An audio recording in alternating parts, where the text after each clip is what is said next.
ಎಲ್ಲರಿಗೂ ನಮಸ್ಕಾರ.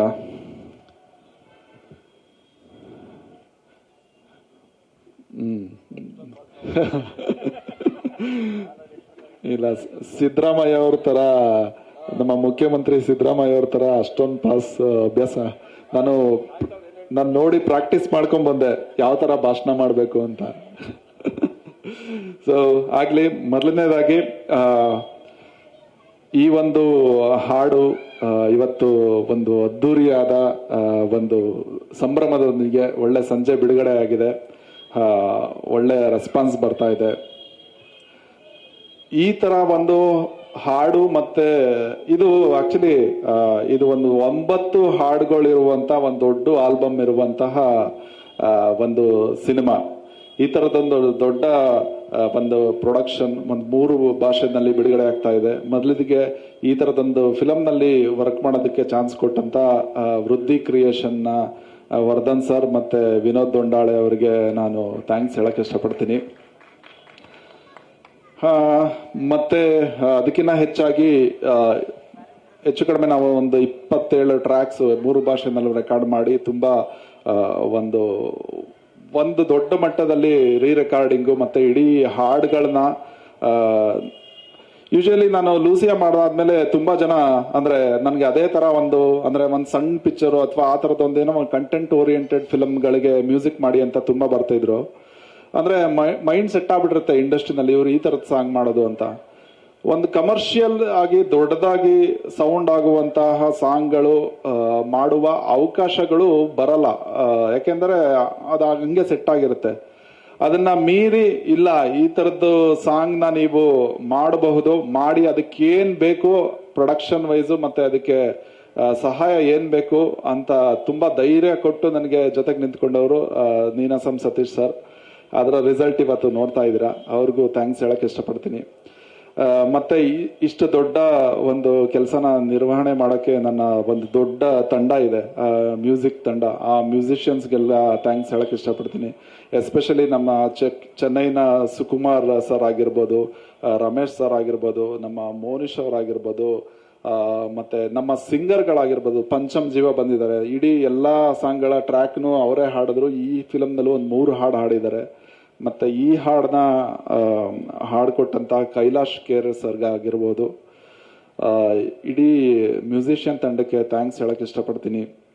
ನಾನು ಸ್ವಲ್ಪ ಜಾಸ್ತಿ ಮಾತಾಡ್ತೀನಿ, ಯಾಕಂದ್ರೆ ಇವತ್ತು ನಂದೇ ಕಾರ್ಯಕ್ರಮ ಅನ್ಕೊಂಡಿದೀನಿ. ನಿಮ್ದೇ ಕಾರ್ಯಕ್ರಮ, ಸಾರಿ, ನೀವು ಕೂತ್ಕೊಂಡೇ ಮಾತಾಡ್ಬೋದು. ಕ್ಷಮಿಸಿ, ಕೂತ್ಕೊಂಡೇ ಮಾತಾಡ್ತೀನಿ. ಇವಾಗ ಮುಗ್ಸಲ್ಲ ಅಂತ ಅವ್ರು ಅನ್ಕೊಂಡ್ರು, ಅದಕ್ಕೋಸ್ಕರ ಕೂರಿಸ್ಬಿಟ್ಟಿದ್ದಾರೆ. ನೀವು ತುಂಬಾ ಉದ್ದ ಇದ್ದೀರಲ್ಲ ಸರ್, ಕೂತ್ಕೊಂಡೇ ಮಾತಾಡಿದ್ರೆ ಕ್ಯಾಮ್ರಾ ಕವರ್ ಆಗುತ್ತೆ. ಆಗ್ಲಿ. ಸೊ ಅವ್ರಿಗೆ ಧನ್ಯವಾದ ಹೇಳಕ್ ಇಷ್ಟಪಡ್ತೀನಿ. ಮತ್ತೆ ಅದಕ್ಕಿಂತ ಮುಖ್ಯವಾಗಿ ಇಲ್ಲಿ ಚಿತ್ರ ತಂಡ ಇದೆ, ಇಡೀ ದೊಡ್ಡ ತಂಡ ಇದೆ. ನಮ್ಮ ಸಪ್ತಮಿ ಗೌಡ ಅವರಿದ್ದಾರೆ. ಅವರು ಸಿನಿಮಾಗೆ ಲಾಸ್ಟ್ ಮಿನಿಟ್ ಅಲ್ಲಿ ಬಂದಿದ್ದವರು. ಇಡೀ ಸಿನಿಮಾ ಒಂದು ಶೂಟಿಂಗ್ ಎಲ್ಲ ಆಯ್ತು, ಆಮೇಲೆ ಅವ್ರು ಬಂದಿದ್ದು. ಹೌದಾ, ಶೂಟಿಂಗ್ ಅಲ್ಲಿ ನಾನು ಮೋಸ್ಟ್ಲಿ ಲೇಟ್ ಆಗಿ ಬಂದ್ರೆ ನಾವು ಅನ್ಕೊಂಡೆ. ಶೂಟಿಂಗ್ ಅಲ್ಲೇ ಲಾಸ್ಟ್ ಬಂದ್ರ ಸರ್? ನೀನು ನಮ್ ಪ್ರಮೋಷನ್ ಮಾಡ್ತಾ ಇದೆಯಲ್ಲ, ಡಿಮೋಷನ್ ಮಾಡ್ತಾ ಇದೀಯ. ಅವರು ಸಿನಿಮಾ ಶುರುವಾದಾಗಲೇ ಬಂದಿದ್ದಾರೆ. ಅವ್ರು ಶೂಟಿಂಗ್ ಹೆಂಗ್ ಮಾಡ್ತಾರೆ? ನೀವು ಮ್ಯೂಸಿಕ್ ಡೈರೆಕ್ಟರ್, ನೀವು ಸ್ಟುಡಿಯೋದಲ್ಲಿ ಇದ್ರಲ್ಲಿ ನಿಮ್ಗೆ ಗೊತ್ತಾಗಿಲ್ಲ. ನಾವು ಫೀಲ್ಡ್ ಶೂಟ್ ಮಾಡ್ತಾ ಇದ್ದೀವಿ, ನಮ್ಗೆ ಗೊತ್ತಿಲ್ಲ. ಈ ಸಾಂಗ್ ಅಲ್ಲಿ ಯಾರು ಎಲ್ಲಿಂದ ಬಂದಿದ್ದಾರೆ ಅದೆಲ್ಲ ಬೇಡ ನಿಮ್ಗೆ. ಮ್ಯೂಸಿಕ್ ಬಗ್ಗೆ ಮಾತಾಡಿ. ಒಟ್ನಲ್ಲಿ ಅವ್ರು ಬಂದಿದ್ದು ಈಗ ಸ್ಟೇಜ್ಗೆ ಈಗ ಒಂದು ಹೂವು ಹಾಕಿ ಒಂದು ಅಲಂಕಾರ ಮಾಡಿದೀವಲ್ಲ, ಒಂದ್ ಕಳೆ ಬಂತಲ್ಲ, ಆ ತರ ನಮ್ ಫಿಲಮ್ಗೆ ಈ ತರ ಹೇಳಿ ಸಾಕು, ಇಷ್ಟು ಹೇಳಿ ಸಾಕು, ಚೆನ್ನಾಗಿದೆ. Okay, thank you. ಸೊ ಹಾಗೆ ಇಡೀ ಕಲಾವಿದರು ಮತ್ತೆ ನನ್ನ ಈ ಹಾಡಿಗೆ ಕೊರಿಯೋಗ್ರಫಿ ಮಾಡಿದಂತಹ ಸಂತು ಮಾಸ್ಟ್ರು ಎಲ್ಲರಿಗೂ ಧನ್ಯವಾದ ಹೇಳಕ್ ಇಷ್ಟಪಡ್ತೀನಿ. ಎಲ್ರಿಗೂ ಸೇರಿಸಿ ಒಟ್ಟಿಗೆ ಬಿಡಿ, ಪೂರ್ಣ ನೀವು ಒಬ್ಬೊಬ್ಬರಿಗೆ ಬಿಡಿ. ಆಮೇಲೆ ಪರ್ಸನಲ್ ಆಗಿ ಬೈಕೋತಾರ ನಂಗೆ ಹೇಳಿ, ಆಮೇಲೆ ಕ್ಯಾರವನಲ್ಲಿ ಹೇಳಿ ನೀವು. ಸೊ ಇಷ್ಟೆಲ್ಲ, ಇದೆಲ್ಲದಕ್ಕಿಂತ ಮುಖ್ಯವಾಗಿ ಒಂದು ವಿಚಾರ ಹೇಳಕ್ ಇಷ್ಟಪಡ್ತೀನಿ. ಆಗ್ಲೇ ದಯಾನಂದ್ ಅವರು ಹೇಳಿದ್ರು, ಈ ಪ್ರಾಜೆಕ್ಟ್ ನ ಶುರು ಮಾಡಿದಾಗ ಕೆಲವು ಮುಖ್ಯ ಘಟ್ಟಗಳನ್ನ ಹೇಳಕ್ ಇಷ್ಟಪಡ್ತೀನಿ. ನಾನು ಕೆಲವು ಮೀಟಿಂಗ್ಗಳಲ್ಲಿದ್ದೆ. ಇಡೀ ವೆರಿ ಫಸ್ಟ್ ಮೀಟಿಂಗ್ ಆದಾಗ ಅಂದ್ರೆ ಇಡೀ ಕಥೆಯೆಲ್ಲ ಕೇಳಿ ಒಂದು ಹಂತದಲ್ಲಿ ಸತೀಶ್ ಅವರು ಅವಾಗ ಒಂದಷ್ಟು ಒಳ್ಳೊಳ್ಳೆ ಪ್ರಾಜೆಕ್ಟ್ಗಳನ್ನ ಮಾಡಬೇಕು, ತುಂಬಾ ಗಟ್ಟಿಯಾದ ಕಥೆಗಳನ್ನ ತಗೋಬೇಕು ಅಂತ ಡಿಸೈಡ್ ಮಾಡಿದ್ರು. ಆ ಹಂತದಲ್ಲಿ ಬಂದಿದ್ದು ಈ ಪ್ರಾಜೆಕ್ಟ್. ಬಟ್ ಆದ್ರೆ ಒಂದು ತೊಡಕೇನಿತ್ತು ಅಂತಂದ್ರೆ ಪ್ರೊಡಕ್ಷನ್ಗೂ ಅವರ ಬಜೆಟ್ಗೂ ಇದೆಲ್ಲ ಒಂದಷ್ಟು ಮ್ಯಾಚ್ ಆಗದೆ ಇದ್ದಾಗ ಅವರು ಇಲ್ಲ ಅದೇನಾದ್ರೂ ಇರಲಿ ನಾನು ಈ ಸಬ್ಜೆಕ್ಟ್ನ ಮಾಡಲೇಬೇಕು, ಪ್ರೊಡಕ್ಷನ್ನು ಅಥವಾ ಫೈನಾನ್ಷಿಯಲ್ ಇದನ್ನೆಲ್ಲ ಆಮೇಲೆ ನೋಡ್ಕೊಳ್ಳೋಣ ಅಂತ ಕತೆಗೆ ಫಸ್ಟು ಇಂಪಾರ್ಟೆನ್ಸ್ ಕೊಟ್ಟು ಅವತ್ತು ಜೊತೆಲಿ ನಿಂತ್ಕೊಂಡ್ರು. ಅಲ್ಲಿಂದನೂ ತುಂಬಾ ವಿಷಯಗಳಲ್ಲಿ ಇಡೀ ತಂಡನ ಜೊತೆ ಸೇರಿಸ್ಕೊಂಡು ಜೊತೆಯಾಗಿ ನಡೆಸ್ಕೊಂಡ್ ಬರ್ತಾ ಇದ್ದಾರೆ. ಸುಮಾರು ಏರ್ಪೆರೆಗಳಿತ್ತು ಇಡೀ ಫಿಲಂನಲ್ಲಿ. ಆಮೇಲೆ ಒಂದು ಹಂತ ಆಗ್ಲೇ ದಯಾನಂದ ಅವರು ಹೇಳಿದಾಗೆ ನಮ್ಮ ನಿರ್ದೇಶಕರು ಇಲ್ಲವಾದ ಮೇಲೆ ದೊಡ್ಡ ಚಾಲೆಂಜ್ ಬಂತು, ಇದು ಏನ್ ಮಾಡೋದು ಹೇಗ್ ಮಾಡೋದು ಅನ್ನೋ ಥರದಲ್ಲಿ. ಆ ಹಂತದಲ್ಲಿ ನಾವೆಲ್ಲ ಅಂತೂ ಆದ್ರೆ ಡಿಸೈಡ್ ಮಾಡೇ ಬಿಟ್ಟಿದ್ದೋ, ಇಲ್ಲ ಇದು ಆಗಲ್ಲ ಪ್ರಾಜೆಕ್ಟು, ಇದು ಮುಂದುವರಿಯಲ್ಲ ಅಂತ. ಈವನ್ ಪ್ರೊಡಕ್ಷನ್ ಅವ್ರಿಗೂ ನಂಬಿಕೆ ಇರಲಿಲ್ಲ ಇದು ಮುಂದುವರಿಯುತ್ತೆ ಇಲ್ವಾ ಅಂತ. ಬಟ್ ಆ ಹಂತದಲ್ಲಿ ಸತೀಶ್ ಸರ್ಗೆ ಅಯೋಗ್ಯ 2 ಫಿಲಂ ಮಾಡುವ ಅದು ಪ್ರೊಡಕ್ಷನ್ ನಡೀತಾ ಇತ್ತು.